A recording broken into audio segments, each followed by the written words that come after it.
নমস্কার, আমি সাগ্নিক দে। আমার চ্যানেল পাঁচমেশালিতে আপনাদেরকে স্বাগত। আজ আমি আপনাদের সামনে তুলে ধরব শ্রীরামকৃষ্ণ কথামৃতর একটি ছোট্ট বিষয়ের কথা। বিষয়টি হলো মথুরের সঙ্গে তীর্থ করতে যাওয়া। 1868 কাশীতে বিষয় কথা শ্রবণে ঠাকুরের রোদন। ঠাকুর শ্রীরামকৃষ্ণের বক্তব্য। ওই অবস্থায় ঈশ্বর কথা বই আর কিচ্ছু ভালো লাগে না। বিষয়ের কথা হচ্ছে শুনলে বসে বসে কাঁদতাম। মথুরবাবু যখন সঙ্গে করে তীর্থে লয়ে গেল, তখন কাশীতে রাজাবাবুর বাড়িতে কয়দিন আমরা ছিলাম। মথুরবাবুর সঙ্গে বৈঠকখানায় বসে আছি, রাজাবাবুরাও বসে আছেন। দেখি তারা বিষয়ের কথা কইছে, এত টাকা লোকসান হয়েছে, এই হয়েছে, এই সব কথা। আমি কাঁদতে লাগলাম।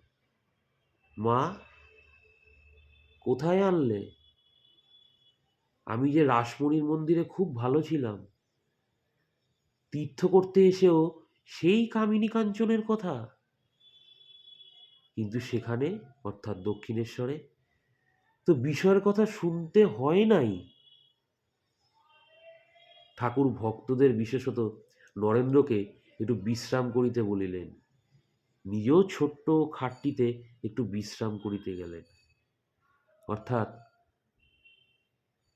ঈশ্বর নাম যখন করতে হয়, সেই সময় লক্ষ্য রাখতে হয় শুধুমাত্র ঈশ্বরের কথা, আর অন্য কোনো বিষয় নয়।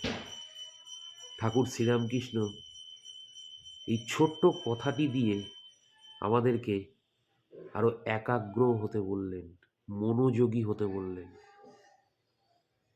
আমাদের ঠাকুর শ্রীরামকৃষ্ণ এরকমই ছিলেন। আজ এই পর্যন্তই। পরবর্তী ভিডিওতে পরবর্তী কথা আপনাদের সামনে তুলে ধরব। ধন্যবাদ। জয় ঠাকুর।